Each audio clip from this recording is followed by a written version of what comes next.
নমস্কার। আজ আমরা জানব দুর্গাপূজা কয়দিন চলে এবং প্রতিদিনের তাৎপর্য কি।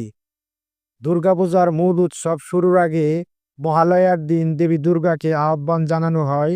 এই দিন দেবীকে বলা হয় তিনি যেন কৈলাস ছেড়ে মর্তে আসেন। মহালয়ার সকালে প্রীত তর্পণ বা শ্রাদ্ধ করার রীতি আছে। ষষ্ঠী থেকেই দুর্গাপূজা শুরু হয়। এই দিনে দেবীর বোধন বা আবাহন হয়।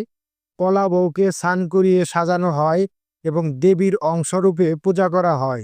এই দিন দেবীর আগমনের প্রতীক। সপ্তমীতে প্রতিমায় প্রাণ প্রতিষ্ঠা করা হয়।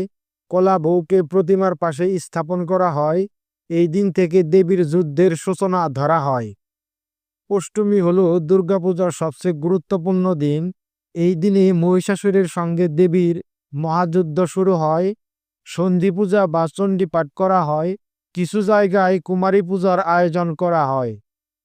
নবমীতে দেবীর পূজা সর্বোচ্চ মহিমায় সম্পন্ন হয়। এই দিন মহিষাসুর বধের ঘটনা স্মরণ করা হয়। ভোগ আরতি ও হোমযজ্ঞ হয়। দশমীতে দেবী মহিষাসুরকে বধ করে শুভের জয় ঘোষণা করেন। প্রতিমা বিসর্জনের মাধ্যমে দেবীকে বিদায় জানানো হয়। বাঙালি ঘরে ঘরে বিজয়া উপলক্ষে কুলাকুলি ও মিষ্টি বিতরণ হয়। মহিলারা একে অপরকে সিঁদুর পরিয়ে শুভেচ্ছা জানান।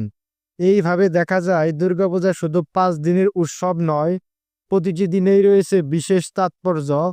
দেবীর আগমন, যুদ্ধ, বিজয় এবং অবশেষে বিদায় সব মিলিয়ে দুর্গাপূজা এক মহোৎসব।